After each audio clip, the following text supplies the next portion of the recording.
Bonjour, bonjour. Mbote na bande konyo sokozo landanga comme na nga chaîne go ministre de la vérité ngam na présentaka émission na bino totonga Congo lelo na tolobela ba congolais tolobela situation oyo réellement ezolekana na mboka na biso ya Congo oyo tozali kokotisa tribalisme na kati ya vie politique na biso et pourquoi c'est très important pour na biso to se respecter.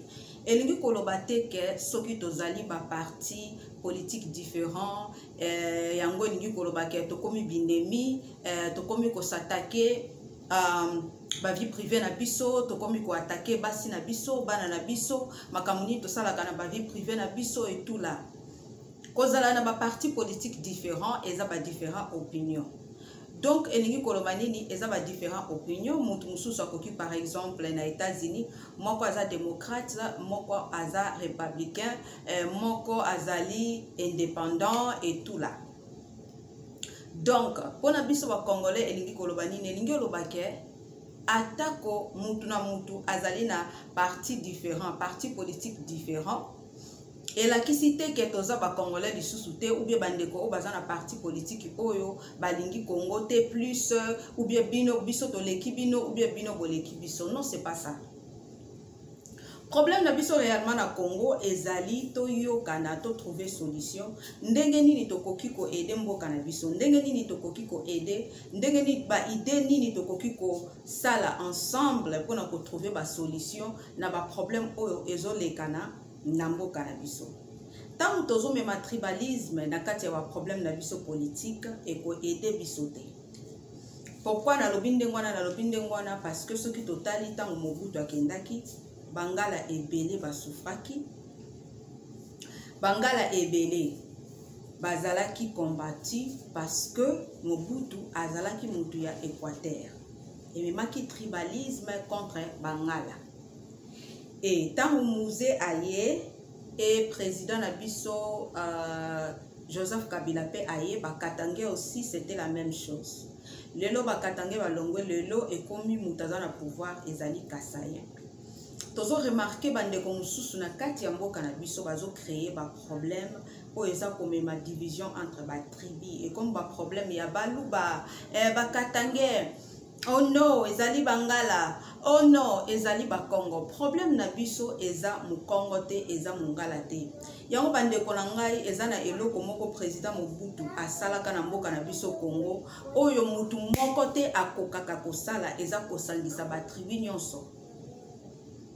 Soki totali bien après président Mobutu to remarquer que ba tribu ezalaka lisusu unité. Toyebaka comment ko vivre ensemble te sans ko accuser koloba oh non ba Katangé, oh ba Kasaye, oh ba Luba, oh ba Congo, oh ba Bandundu, oh ba Toaboye. Ce n'est pas ça bande konanga ba Congolais. Problème na biso ezali to trouver solution na ndenge nini to koki ko vivre na mboka na biso to trouver solution et loko nini to koki ko sala to avancer to faire avancer mboka na biso. Soki biso tolobi to kota na kati ya distraction à tribalisme, lelo tolobi to kota na distraction à tribalisme. Oh baluba boye, bande kona ngai eko koma to bundisa bande kona biso baluba. Soki to bundisi bande kona biso baluba ba kosala nini bakotombuka. Eko ede mboka na biso te. To koyekola na ba oyo ba erreur to salaka ya komema tribalisme na kati ya mboka na biso et eda biso na eloko te. Tribalisme sungaka mboka te bandeko na ngai. Tribalisme eko ede biso na eloko moko te. Tribalisme eko séparer biso eko mema distraction na kati na biso ba congolais. Moi to trouver solution na ba problème toza nango ezate parce que tozali toujours na kati ya via distraction ya kozala na kati ya ko diviser biso na biso ba congolais. Soki totali bamboka batu mususu to ko remarquer que bandeko na biso basanganaka. Topesi exemple ya américain, jamais américain oyo ya New York na américain oyo ya Phoenix, américain oyo azana Texas ako combattre américain oyo azali na New York parce que tozali état mon côté toza combati et pas américain biso nyoso toza ba américain. Patriotisme wana ezana kati na bango. bande ko na ngai tokoki kokota na kati ya politique te to mema ba vie personnelle à bato to banda ko attaquer bato na ba vie personnelle na bango. Ça ne marche pas comme ça. Toza na besoin mboka na biso kende liboso. Toza na besoin to sangana sika moko to pesa na ba idée. Vie personnelle à mutu ezo sala nini na kati ya vie politique na rien du tout. Et na kati na biso tozalaka na distraction wana mingi. Non, azana 3 femmes, azana 5 femmes, azana 7 femmes. Kozana na 5 femmes, 7 femmes polygame et la kisite ka koko diriger mboka te. Wana eza vie privée na ye, wana eza ba choix na ye azo alingi à vivre. Lelo na ba parti politique tozo mona batu bazo insulter basi ya batu. Bana ya batu. Ba mama ya batu. Ezali impolitesse. Kofinga mama mutu bien mwasi ya mutu esala nini na parti politique. Kofinga mama mutu ndekwa mutu mwana mutu kuza mutu tata mwasi ya mutu kokwa mutu ezo sala nini po aider Congo. Eko bakisa nini na kati ya ko aider mboka na biso Congo. Tokoki ko continuer ko vivre na kati ya vie ya ko swana ka entre biso ba Congolais te. Eza moment pour na biso oyo tomoni que chef d'état zo sala ya malamu oyo tokoki ko supporter pour faire avancer Congo to sala yango. Oyo tomoni que eko aider biso to kende liboso na musala nyonso oyo biso tozo sala na mboka na biso to sangana sika moko tolobi. C'est normal. Soki ba o balingi bazala na opposition. C'est normal. Soki biso tolobi a bino bolobi bo sepeli na ate. Mais na kati ya problème nyonso solution ezalaka tokoki ko vendre sika moko to sololi to luka comment tokoki ko travailler ensemble to trouver solution na situation oyo eza liboso na biso te.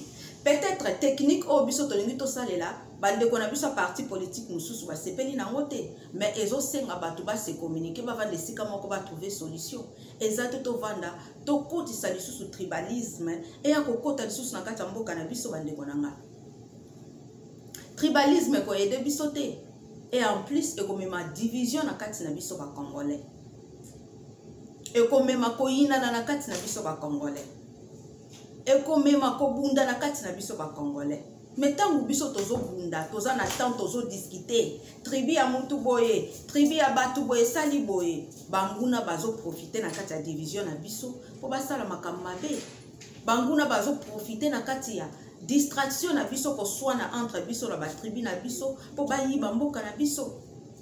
Mais soki biso nyonso to sangani esika moko, to yokani to vandi ensemble de décider que non.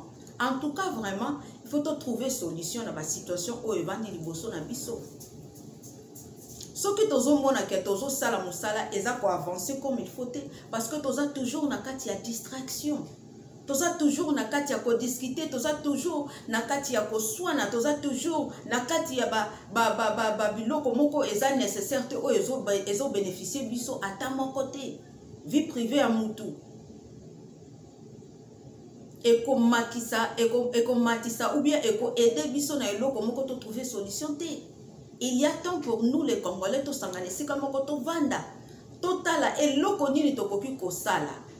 Et puis tout ça là effort na kati na biso soki chef d'état apesi introduction eloko automonique et ko bénéficier biso nyonso tout ça là effort ya ko chama boko ya ko soutenir ye au lieu to zala na temps ya ko discuter ya ko fingana ka ba vie privée ya batu parti politique lelo na kati ya Congo ekomi ba vie privée ya batu parti politique lelo ekomi tribalisme na kati na biso.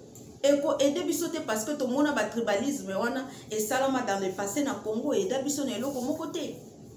En plus et memela biso division au président Mobutu tanga koma ki président ayaki na idée que to sangana sika moko toza mwana mama moko papa moko ata ozali mutamboka nini oza tribu nini mais ozali congolais eloko liboso est important na kati na biso nyonso ba congolais eza koyeba ke tozali ba congolais numéro 1 avant kozala parti politique ozana nous congolais.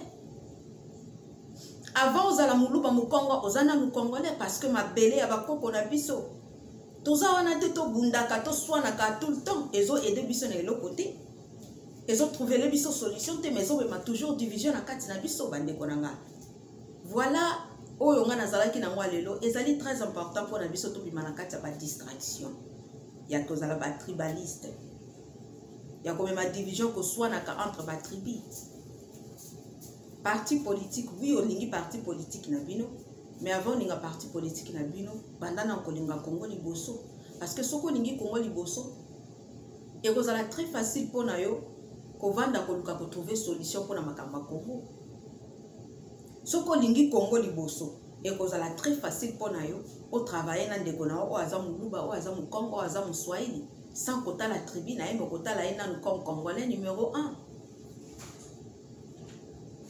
Le jour biso ba Congolais to kola mukana pongi to vande sika moko totala na totika distraction ya ba parti politique na biso ba vie personnelle na biso to vanda to loba OK comme ba Congolais to moni que situation o to comme mango ngeni to sangisi mayele na biso biso nyoso to vandi na table to solo li to trouver solution et loko nyonso na vie solution ezalaka soki bato ba vande sika moko ba pesi muninga chance to yoki idée ya mutu na mutu to voter totali côté ni tokoki kosala na côté ni tokoki kosala te bande konanga ba Congolais ezali très important pour na biso to yekola kozala uni et pas divisé ata toza ba parti politique différent mais toza d'abord nanu ba Congolais ata toza ba tribu différent toza nanu liboso ba Congolais to linga na biso to boma moto to bima na distraction et ba parti politique na ba tribalisme et comme ma Congo musika et ko aider biso to avancer mboka na biso pe to réunir bato nyonso ndenge président na biso Mobutu asalaka mwana papa pe mwana mama moko comme on a Rachel Ngoy ministre de la vérité ngam na présentaka émission na bino totonga Congo lelo na tolobela ba Congolais bye bye.